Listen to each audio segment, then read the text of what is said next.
Hello, everyone, and welcome to the Nerd Haven podcast, where we discuss, debate, maybe dive into all things that are nerdy. And with me today, I have John Arren, our co-host. John, how are you today? I'm good, although I am currently thinking of adding some sort of a soundboard, where we would have like just a cringy laugh track, or stuff like that. I feel like that could really elevate our show, get us, over that hump of 30 viewers to like 35. You know what? That could be a good idea. Like every time you say something I disagree with, I'm just gonna be like, Boo! Boo! Boo. But like we'll each have sound effects for each other. It's gonna be great. My name is M9 for those that don't know, and recently, for those that are new, and a lot of you might be new to this because Iron Man is the first movie in the MCU, but John has decided to join us on the journey that is the MCU, and even though he started with Doctor Strange. And then kind of went into Thor for some reason, but yes, now we're doing things properly. So this is episode 2, but the first movie, and we'll be going in order from now on. But I'm excited for this one, mainly because John's not a huge fan, and we're going to discuss. Let's not get ahead of ourselves. You are a big fan. Tell me why. Why do you like this movie so much? All right, so let me take you back to 2007 or 6 when this movie came out. It's an old one. Yeah. It's the reason that I like this movie, it was because it was something unlike anything we've seen up to that point, in the way that we're taking a superhero concept like Iron Man, and we had gotten Blade at that point, but Blade is so different because he's a vampire, and a legend. But when Iron Man came out, it put a superhero like him into like a humanized perspective, and it also made him for the first time feel like this person could exist in our world. And I don't think I had ever felt that with like the Blade movies. It always felt fantastical. It always felt like a different world. And Iron Man to me felt so grounded in a concept that itself is, a bit grand or a bit unbelievable, but the way that they did it kind of made it feel like it could happen. And apart from that, I think Robert Downey Jr.'s performance as Tony Stark was great. I think the visuals for that time were awesome. The way that the suit worked, the flying scenes, all of that stuff, the humor for me worked. And yeah, it's still to this day one of my favorite MCU movies. Your turn. Funny that you say that, because I like the analogy with Blade. To me, Blade actually feels much more grounded and much more based in reality, even though it's a completely nuts story about fantasy vampires. There are things. Let me start with this. I recognize Iron Man is a good movie. It is well put together. It had decent budget. The scenes look good. The fight scenes are impressive. Everything in it kind of works. But there are so many little details that just drove me completely mad, that if anyone ever wants to diagnose me with autism or anything like that, this will be the right episode for it, because I like this movie, I respect it, but also there is a reason why this will probably be either my least favorite MCU movie or probably one of the less enjoyable ones on our future ranking list. Yeah, and and that's really why I was so excited to talk about this one, because I think for a lot of people, Iron Man is on the top. And you've already you've been through several movies now, and it's still at the bottom. I guarantee that it's not going to stay at the bottom. like uh, there's probably going to be worse, but I um heard stories. I'm very curious to continue talking about this. So let's let's just go and kind of just get more into it. What are some of the things that really bothered you, or what is something that you would have liked to be done different in this movie? Oh, I'm so glad you asked because I have notes. I made many of them and I'm ready to share them right now. Let's start with the fact that this is the first movie of Robert Downey Jr. I've ever watched. And I definitely recognize that he's a very good actor. He definitely grew on me. He played his role perfectly. It looks like he's just there as a person. He's not acting. Everything just flows so well. No matter what lines he has, no matter if he's just being, this billionaire playboy or if he's just a broken down man, he is just amazing. So I definitely recognize that. But to me, when I think of the character Tony Stark, I feel like he looks kind of old. Uh, I would cast someone younger, or at least I would shave the beard or something. I don't know.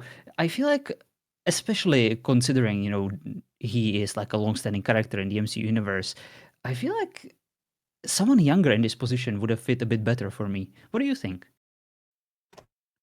I I don't know if I disagree, but I also never really had the age problem with him because where he was in his life when the movie happened, and I don't I never thought about that. So I guess it was never really an issue for me.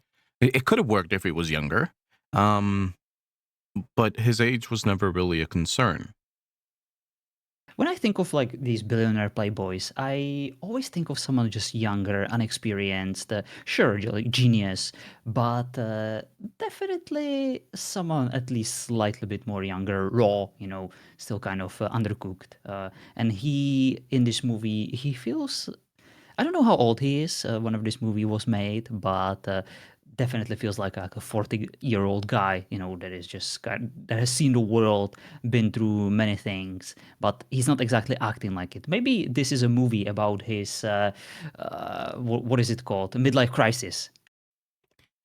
Yeah, it's a very valid point, and I think it was something that I kind of talked with you or made a point before when we were discussing it on Discord. Um, excuse me. Something the whole thing with Tony Stark, and we will see this all throughout the MCU, is his story arc. How we see him change from the arrogant person that you first see on screen to a man that is continuously putting himself or putting the world before himself. And it's it's interesting to think about like the age thing because I wonder if somebody younger would ever make the sacrifices he ends up making, you know?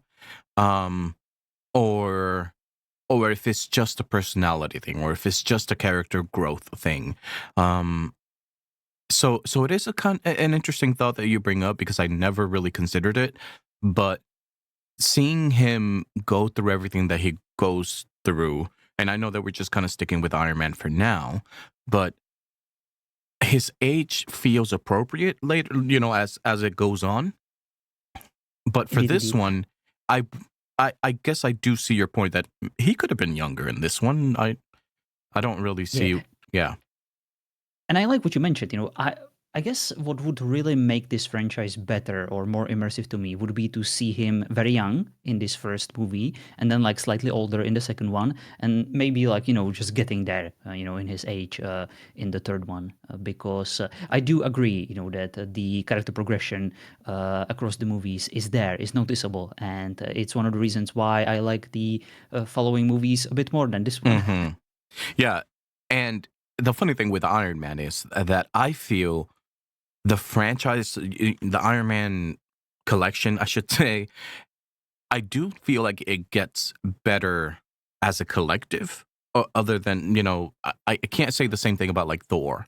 Um, I think the more you see Iron Man in different movies, the more you learn to appreciate his prior movies.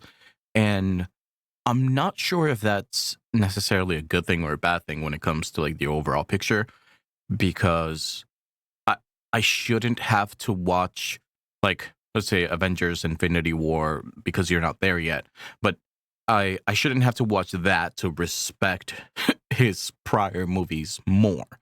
Um, but I feel like that's what happens with Iron Man. The more you see him on screen, the more you respect his entire journey. Definitely. And every journey needs to start somewhere, so I don't want to be overly harsh to this movie. But this movie, of course, is not just about Iron Man and his character progression or establishing him as a character. This movie is full of all sorts of characters, Hmm. and one of them, probably my biggest problem in this movie, is Christine Everhart from Vanity Fair magazine, the esteemed Brown University graduate. And I don't want to speak for Brown University. I've never been there, don't exactly know them, but I would be ashamed if I had her as the alumni.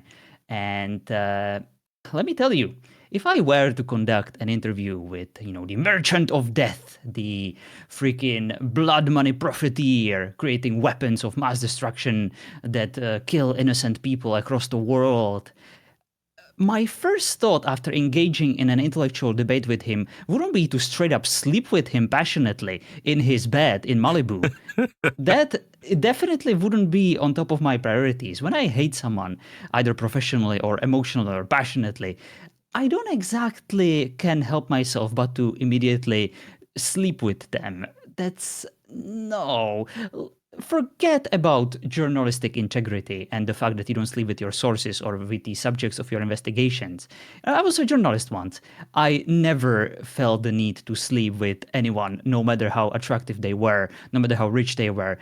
In fact, the opposite. It's not what you do. There is a certain code of ethics that you need to adhere to as a journalist, and Christine Everhart from Vanity Fair magazine failed in this regard spectacularly. And I think she should be fired and she should be ejected into the sun on one of his rockets, for just completely ethically failing in this situation.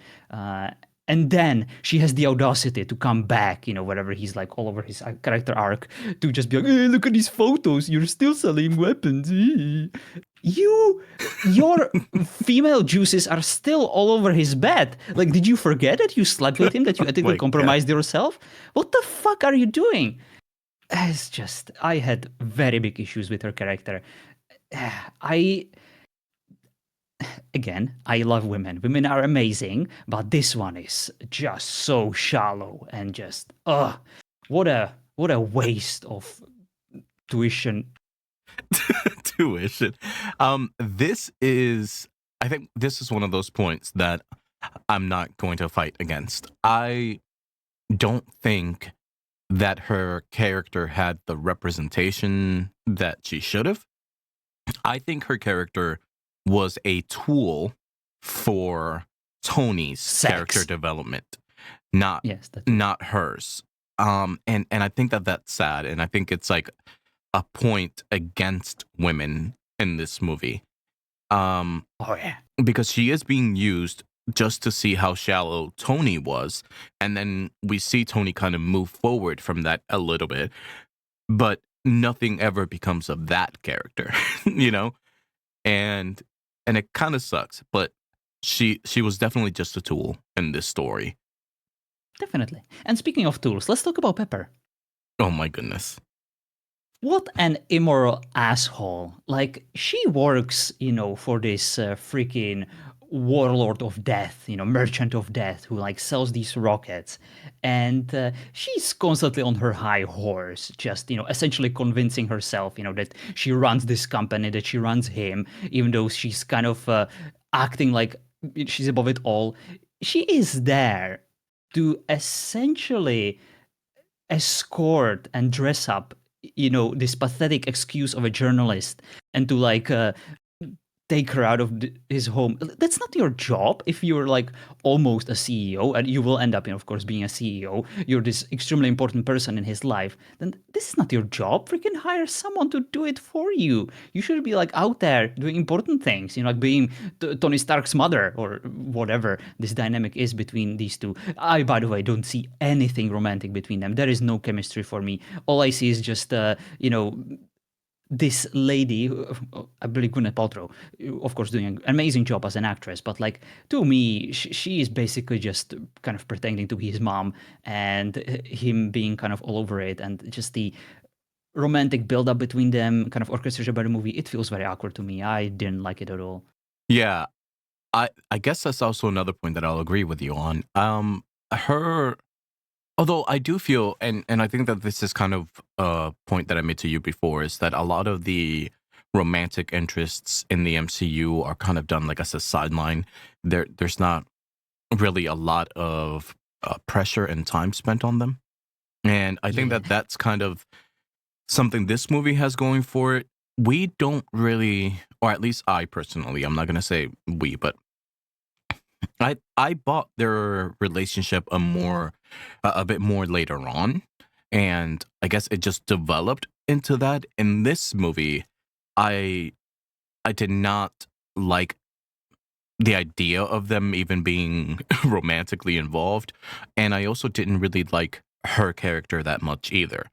Um, but with that said, it takes a character like that to deal with Tony, to deal with how Tony was, to keep the engine moving. you know, um, I think if she was any softer or any more submissive, she would not have been able to do anything or get anything done with a personality like Tony Stark's. I And agree. Tony needs a character around him who protects him from himself, right, because he's one of those who doesn't know when to stop. He's one of those obsessive ones. Maybe a genius, maybe extremely clever and extremely skilled at what he does, but he needs someone who grounds him, someone who reminds him of his mortality. yeah, and at the end of the day, that's what she is. Um, and I do think that her character does get a little bit better. I think she just gets written better moving forward.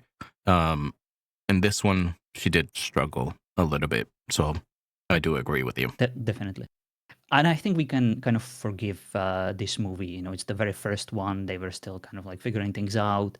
Yeah. And I agree that they did a better job with her in the upcoming movies. And that's actually a good point that you bring up is a lot of these a lot of these tropes or a lot of these formulas that Marvel is using in Iron Man was trials. Iron Man was the first one that they kind of brought in this way. Um, so they had to see how people were going to react to story elements, to character elements, to the villains, to how will people take all of this? Because if, like I said before, if Iron Man didn't work out, the MCU wouldn't have worked out, or they would have at least struggled to get started. But Yeah. people accepted it, and I do believe that they kind of took what worked.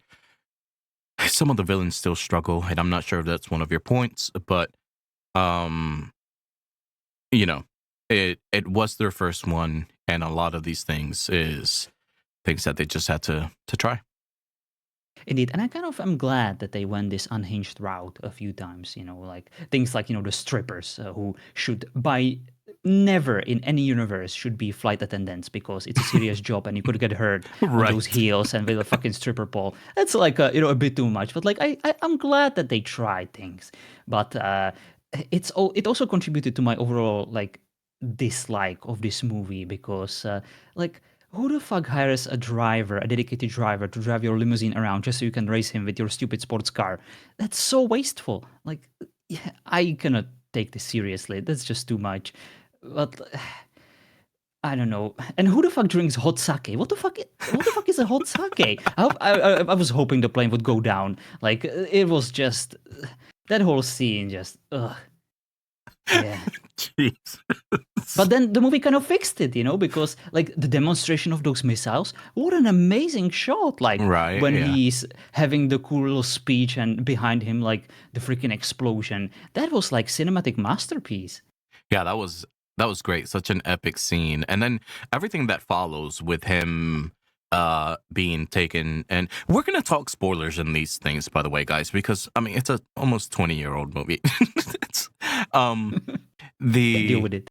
the him being taken and kidnapped, and how, remember when I told you, I'm like, just push a little bit longer, his life is about to get really shitty really fast.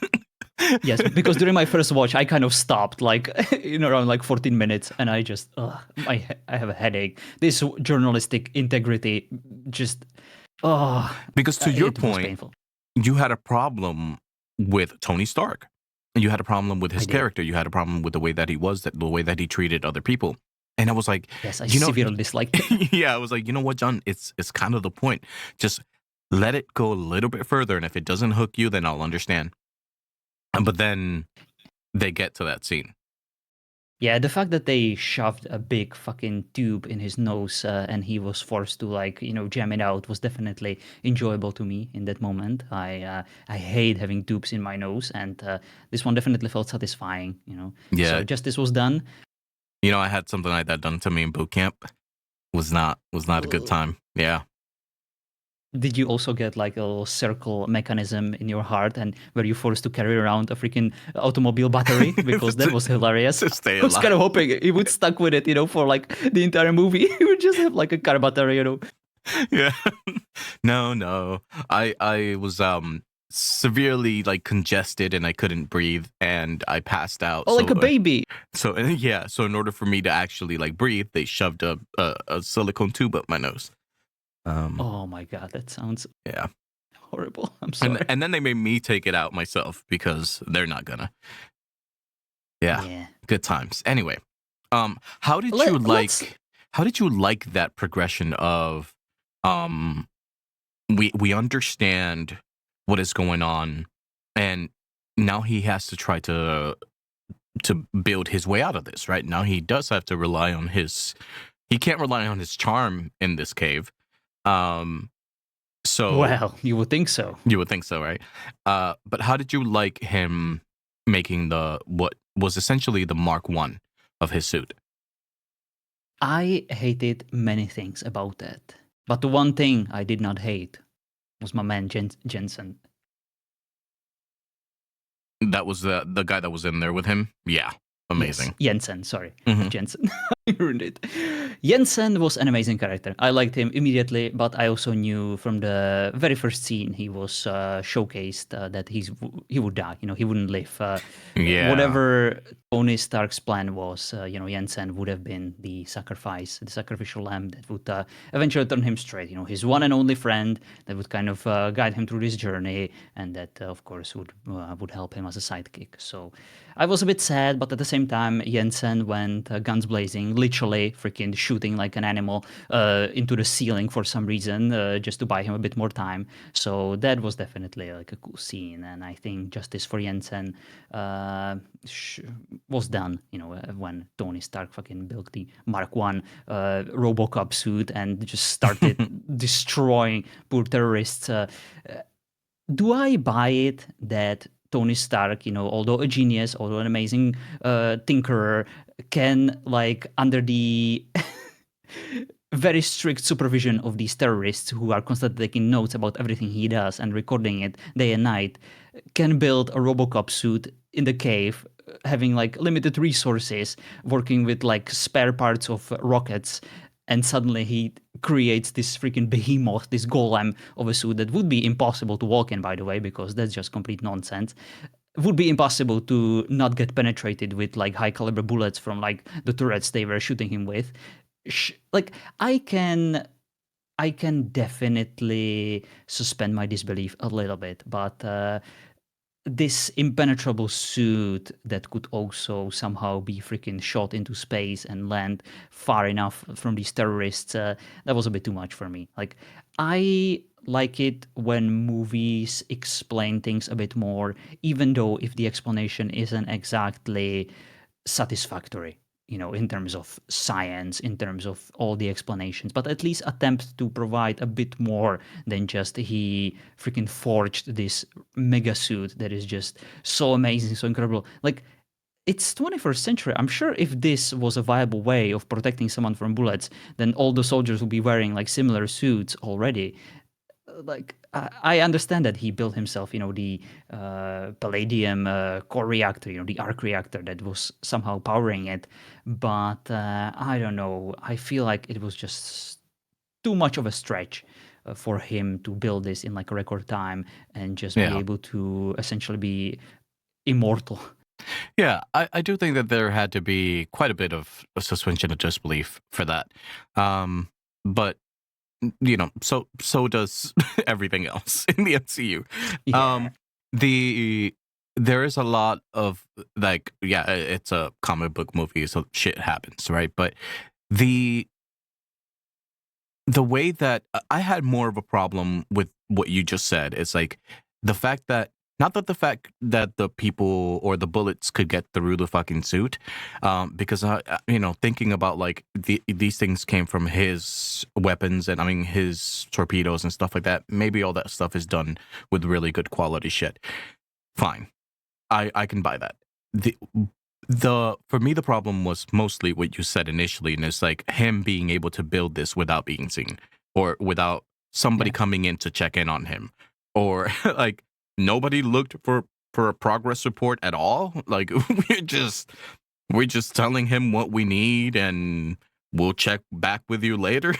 Like what? Yeah, he was literally supposed to like create rockets. Those are explosive, dangerous, and he could blow the entire place up. He had nothing to lose. He probably knew that they wouldn't let him just go. So Right. like freaking have constant supervision on him. Even if he wasn't building a suit, he could have been building something to just blow the motherfucking place up. so so it's like, yeah, that part I agree with you. As far as the quality of the Mark One, I just suspend my disbelief for that one. It was like it is what it is. It's the the first Iron Man suit. It worked, and then it fell apart when he crash landed. That was funny. I do enjoy whenever the suits like broke down and just get demolished, and it's very satisfactory to me. So one of the things that a lot of people liked of this movie was kind of the humor, and I think that is something that a lot of people like about the MCU movies is that they can balance humor and action and drama. How did you, I ask you because you're a bit more nitpicky with things like this. So A bit. how did you find the balance of like the humor, the drama, and the action? Oh yeah, I thought it was hilarious. Like him requesting an American cheeseburger and them like delivering Burger King was the funniest thing I've ever seen. Like no matter how much they paid him, no one in their right mind would ever say that. I've never had Burger King, because I'm a sane person who knows better. And like he had to Yeah, before a press conference. He would have gotten sick. I mean, yeah, it's an American thing, I guess, but I would have definitely requested a different burger other than Burger King. I know, Especially if I'm but a it is what fucking it like is. if I'm a rich person, right? But Yeah, but I agree that the tone of the movie, the jokes definitely land like almost all the time. The soundtrack is a great addition. The overall atmosphere is also well done, and I think the movie, even though it's older, definitely stands the test of time. And I think that even someone who is younger would probably get the references. Maybe the phone that had like the weird ass freaking camera on it when he was like calling, video conferencing the bald guy and making a joke about not wearing his pajama that he gave him. That was a bit a bit out there, yeah. but other than that, yeah, it was fine. So is there anything else that you would like to get into? Because I do want to discuss the villain, but if there's anything else in between that, do you have anything else to add? I definitely do, but I also do want to discuss the villain, so I'm kind of just gonna combine some of my thoughts here. Okay, go on. But I I didn't like his initial attempts of redeeming himself. If you had this, basically incredibly stressful experience. And if you suddenly realize that the world, the terrorists were using your weapons, and that maybe just arms racing and developing all these powerful bombs isn't exactly the best way to achieve world peace, maybe don't tank the company's stocks, and don't act like you kind of lost your mind. Don't start beefing with your right hand, who has all this intel, who can just betray you and completely ruin things for you. Why don't you just go and investigate the fact that all these terrorists had your weapons? Maybe that should be your first priority, instead of having a cheeseburger. Maybe do that, maybe ask some questions, try to trace why did these terrorists get your weapons in the first place. And then maybe you'll realize that that sidekick of yours with bald head, who obviously is the villain of this movie, had something to do with it. I was kind of hoping that this immediate, this obvious bad guy wouldn't be the bad guy. I was kind of hoping that he would be this, badass kind of sidekick who would Hmm. actually help him figure out who the actual bad guy is. But at the same time, I did kind of like when then there was the scene later in the movie where he essentially arrived into the terrorist camp and dealt with with the bald head guy, and the bald head guy was kind of humanized for me because he was just kind of trying to support his cause. Who knows? Things are rarely black and white. Even the terrorists have a certain Right. reason, why they're doing their things. And we may not agree with them, we may not agree with their methods, but sometimes it's just a matter of survival. And when you're constantly being shot, from American bombs, maybe you're not the biggest fan of the Americans. And I kind of liked that there was this subtle nuance, to their ethics and their motivation, and the fact that this bold freaking suit guy suddenly became, the absolute evil, the bad guy of the movie, who kind of lost his mind and was willing to just go the extra mile to yeah, to kind of ruin things for Stark. Did you like the bad guy? I I like the bad guy to a certain extent. I like I said before, these movies don't really lay heavily on the villains. They're not Marvel villains are never as strong as DC villains, in my opinion. Um, but I think that he served his purpose for the story, and I think a lot of the stuff that he was doing, as far as the overall plot of the movie, worked. Um, but I completely kind of agree with what you said. Some of the best things about it is the humanizing aspect of it, and that's something that they do pretty often with villains. Um, but it also there's times that I didn't feel the greater threat, and um but I guess that's fine, because at this point of the MCU, all of the threats are very localized. Um, like Iron Man is just dealing with this one thing. It's not like a universe-ending event. Yeah, and I Um, prefer it that way. It's like RP, whenever you start dealing with world-ending threats, things always kind of get worse. It's always much better when you get to deal with these grounded threats who are still real, still very much existential, but there is just something humanizing about them. It's these people who have the right ideas or a lot of power or a whole grudge to hold. yeah, I think the best villains always end up being the smaller scale ones. Except Yeah. for Thanos, but that's different. Um, Everything had to lead up to Thanos. Um, but yeah, no, I thought he was fine. I didn't really have a huge problem with him. The actor did a great job. Oh yeah, Um, very slimy. I like it. yeah, yeah, and the the way that it all came back around with this, with him having his own suit and stuff like that, I think it worked pretty well. Um, but definitely not my favorite part of the movie. Yeah, I the movie would have gotten so much better for me if the suit guy was actually like his trusted sidekick who had like a similar moment as Tony, who was like, what, maybe the guns aren't the end all be all. Maybe we can do better. Maybe I will get inspired by Tony's conviction, newly found conviction, and he's like my brother to me. And I'll just be by his side and I'll freaking beat up a few of these terrorists or I dislike his actual sidekick, the colonel. What is his name? Uh, Colonel. Rhodey. Rhodey, yeah. Rhodes. I know that he's important. I know he's gonna be the War Machine. I know a different actor is gonna portray him, but he's just too bland and boring to me. I don't know. How do I you was think about him? I was actually that was actually my follow up question. Interestingly enough, was what did you think of Rhodey? I don't think I like Terrence Howard. Yeah, The the guy actor that is great. I don't think that character was as fleshed out as he does become later on. But I didn't really like him that much in this movie. He was fine. He like just kind of a side thing, whatever. I Yeah, think that he they do. reminded me. Sorry, he kind of reminded me of Robin from the third Nolan Batman movie. You know, Hmm. just kind of like shoehorned in there and not really contributing or deserving the screen time, and he was given a lot of it. Yeah, it was more like a setup for the future, and then Terrence Howard fucked all that up. But um, he that when they bring in Don Cheadle to play the War Machine, I think that character gets written a lot better, and I guess we'll discuss that in the future. Agreed. But He kind of goes through a similar thing as Pepper. You know, he becomes a bit more likable, mhm. and I would say also one of the important characters for Stark to have around because even though he's really good, he cannot carry like the entirety of the movie just on his shoulders.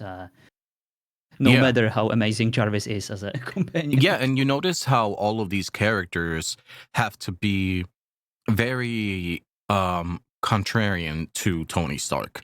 They have to be very different. They have to um because that's the kind of people he doesn't need yes men. You know, he needs people that are willing to put him in his place, and I think that that's where Rhodey and Pepper come into place in his life. Well, you would think so, but then, you have scenes like the one where imagine you have all money and power in the world. Don't let your secretary operate on you in a non-sterile room in your fucking garage. Like she was completely incompetent during the operation. She almost killed him. He should Yeah. have been dead. And like, it's not her job to dispose of medical waste afterwards or to like dispose of obviously hazardous material. I like the little reference that she kept it, and it was like prove that Tony Stark has a heart. That was very sweet. That was like the nicest thing that happened Hmm. between those two characters in that movie for me. But like I'm still of the belief that the best kind of sidekicks and supporting characters to Tony Stark were Jarvis and that freaky robotic arm, that he created as like a science project that is still like around him. Those two are honestly, in my opinion, the best sidekicks for Tony Stark and some of my favorite characters, except of course for my man Jensen. But he's dead. Yeah. Rip. Um no, I Jarvis is amazing and the robotic arm, the humor that that thing brought was just spot on with the timing and everything. So good, so good. Oh yeah, Uh, I was laughing my ass off whenever it like gushed him, with the anti-fire stuff. yeah. So let's it's very obvious that you like Doctor Strange better than this movie. Yes, I do. So as far as ranking, it feels weird to rank them because Doctor Strange shouldn't even be in this conversation yet. But we have our Iron Man first for me, and then Doctor Strange, and you have them the opposite. Indeed, indeed. There were a few things in this movie that were done a bit better than the Doctor Strange. For example, the ending scene, the Nick Fury scene was just classic. That was like a great setup, made me excited, for the upcoming movies, the Avengers Initiative. I can only imagine the fans of this franchise were like marking out loudly in cinemas. And I even like the sidekicks a bit more, than in Doctor Strange. Uh, of course, the sidekicks that, in my opinion, should be the actual sidekicks, not freaking War Machine and Pepper. They can go fuck themselves. And I guess this movie kind of was more fun for me to nitpick because it had a lot of things that I found problematic or not exactly enjoyable, but it was still fun to think about them and to delve into them. So there are many ways to enjoy a movie, and a movie like this, as long as I can talk about it and just see what's under the microscope, is in a way enjoyable to me. So I'm not gonna shit like too much about this movie. It's a product of its time. It's very well put together. Has a great soundtrack. Has great cast. Has a coherent story that is easy to follow. Even though I kind of skipped most of the fighting scenes, this is gonna be a big thing for me. I apologize in advance, but I'm not really interested. I'm kind of trying to speedrun through some of these movies, so most of the fighting scenes, which means that I will skip basically half of the Avengers. I apologize in advance, but it is just what I do. I am bored whenever there is just like, ooh, explosions, ooh, CGI, ooh, stuff's flying everywhere. And like, of course, I'm gonna go back and check out on all the dialogues. I'm gonna make sure that I'm not gonna miss anything of the story. But whenever I'm watching these movies, I know that they're action spectacles, but I'm watching them mostly, for the character dynamics, for the stories, for me to get like all these references that I see like in the video games and stuff. I want to get to know these characters. And this movie was great at getting me the first taste of Tony Stark. That sounds gross. I'm not the freaking journalist from Brown University. I'm not gonna get any taste of Tony Stark, but like the sense, the initial impression of the character was well offered in this movie, and I liked Yeah. it, and I was very intrigued when it comes to watching the next Iron Man movies.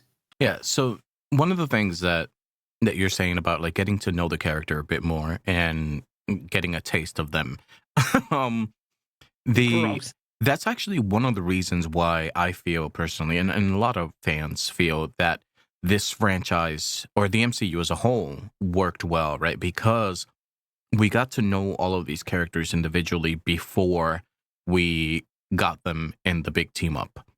Um, and that's where the DC movies kind of fell apart, was because they kind of tried to do it the opposite way. We got Justice League first, and nobody really cared about any of these characters. Um, That was so such a stupid movie. I hated it. yeah, so that's something that they do pretty well to set up the foundation of the MCU. Later on, we do get movies or individual movies after we've seen the character, but they still lend themselves to us spending more time with that character and getting into them a bit more. And I think that that's something that I really appreciate with the MCU. Even when I don't like a movie, like some of the ones in the future that we'll talk about, I can understand their importance in the overall scheme. Um, so it's like, I guess. But right now, what movie are you up to right now? Before I answer that, I would also like to say what you have already alluded to before, I think in our previous podcast. I feel like when watching these movies, I'm actually watching not just the movie, not just the character the movie is all about, but also like the development of the world, as it kind of progresses Hmm. on the timeline. And that is definitely enjoyable. Like, I like to see these changes. The fact, that Shield is introduced in this movie.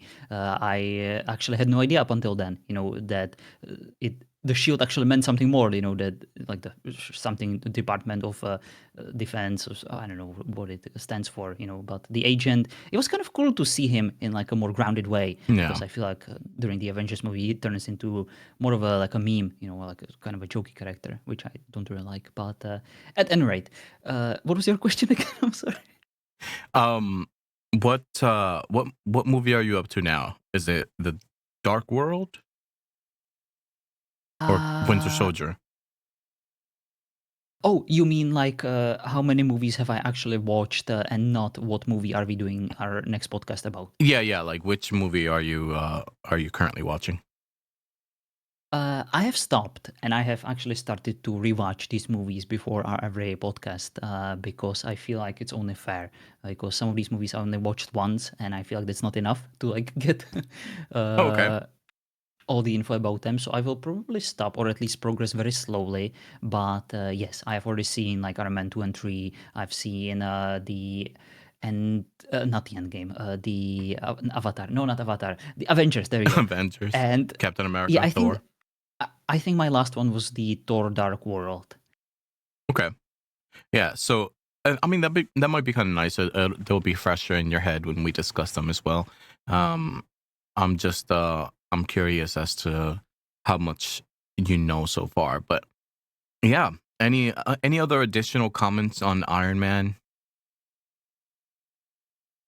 I could be here all day and like complain about small things like if you care so much about decreasing human suffering and making the world a better place, don't test your fucking dangerous new equipment in front of fancy new cars that could essentially fix the world hunger for a few months. But I'm not gonna, because it will be petty, and I've already made plenty of such comments before. I think you get the you get you get the spirit of my complaints. But yes, good movie. I'm glad I watched it. It's an easy watch. I recommend it even like to fans of non-superhero movies, because there are relevant topics brought up, relevant philosophical topics. Like, can you actually ensure world peace by developing more powerful weapons? Or is there always going to be like this conflict of interest when it comes to those who profiteer, from making those weapons? Can they be trusted? Because there is things as corruption, and escalation. Whenever you develop a good weapon, someone is always going to try to develop a better one to counteract it. So it's a very difficult topic, but I am glad that we got to see Tony Stark's evolution even in this movie, and I can already tell you that I will enjoy the upcoming movies more, because he will be struggling, because he will be transforming, and even though he's still a dick and a pain in the ass, he will become a bit more lovable. And I also like that the choices that he made, even up until now, the prickish behavior will kind of catch up with him, and he will Hmm. regret it eventually. And that's what I like about this character. Yeah, I completely agree. We do see Tony go through a lot of things and learn from his mistakes. Um, Tony's one of those like I never make the same mistake more than once type of people. And you see him actively applying fixes to the things that he goes up against, and I think that that's really cool because it's not just a like a materialistic thing where he has to be an engineer to figure this out. There's a lot of things going on in his head, and he has to try to figure that out. And no matter how much of a genius you are, there's some things that you can't figure out on your own. And I think that that's one of the interesting hurdles that Tony has to go through. Would you agree that in a way he's actually both the hero, the protagonist, but also kind of the bad guy of these movies? Because in basically every Iron Man movie, he kind of ends up fixing his own mistakes, Hmm. or people are going to like utilize his technology that he developed or brought into this world to kind of use it against humanity. And in a way, if there was no Tony Stark, the world would have been a better, safer place. That is a very valid argument because that same thought or argument is going to come up later on. Um, Tony is kind of his own nemesis in very many ways. Because of that, right? He doesn't really know when to stop. He thinks technology is the answer to the point that he's not aware of the repercussions Implications. of yeah, and the implications of those advancements. Like maybe because he thinks he's prepared for that type of technology to exist doesn't mean the world is. And that is a common theme in his life where yeah, he is kind of his own worst enemy in different times, whether it's um getting in his own way of happiness, whether it's in doing what's right for the team or for his relationship or for anything. He does have a lot of self battles, and it's kind of interesting that you mentioned that. And that's what kind of makes me excited about the Ultron movie. I don't know Hmm. if it's like Iron Man 4 or if it's the Avengers, but like I've seen the pictures of a big fat freaking robot, that's going to Hmm. be flying around, destroying the world. So I can only imagine that Tony Stark had something to do with it. Oh yeah, yeah. I But yeah, think that I'm really excited to talk about that one as well because I feel like you'll probably have a different set of eyes for that than others. I'm just curious. You like Misery, Oh, I love Misery. but I think that yeah, we'll see. We'll see when we get there. But I'm excited for that one.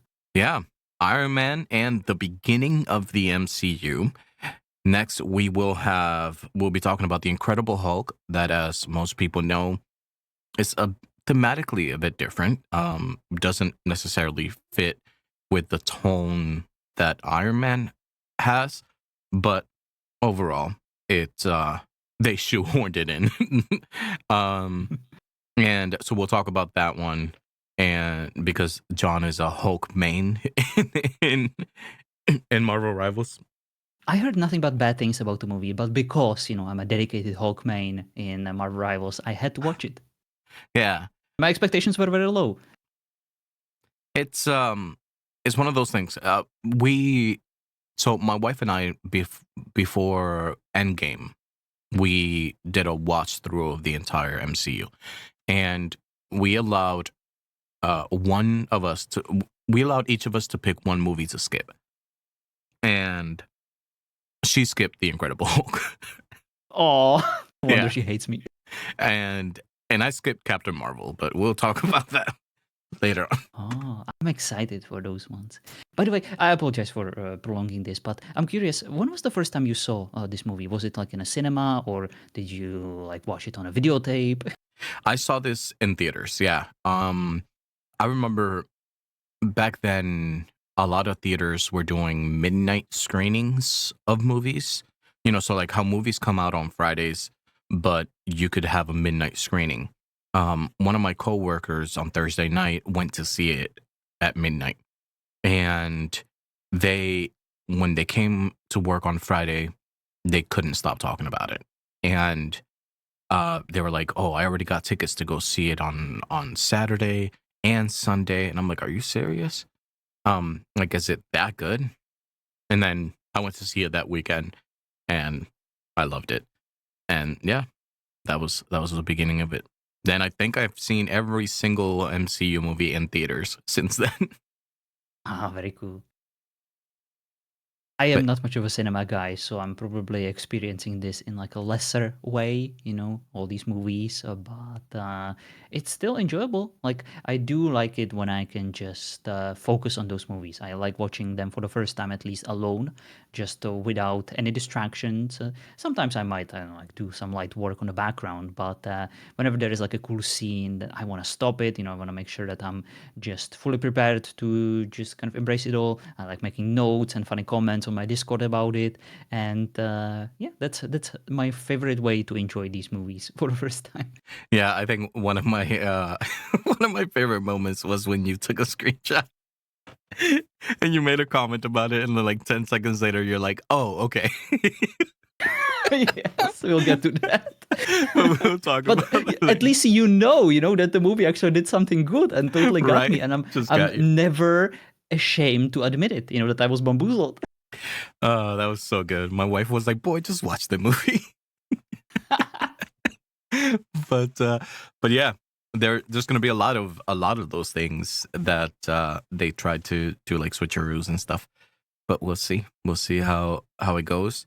I'm very excited that you're on this journey and that we get to discuss it all.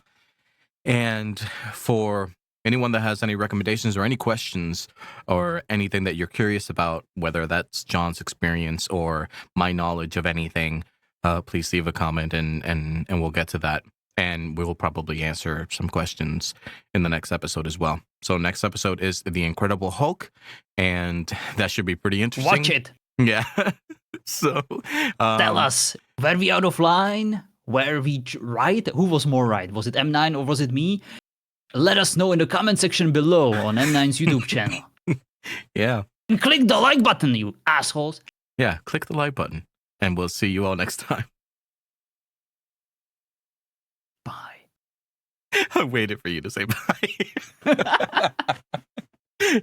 See you guys.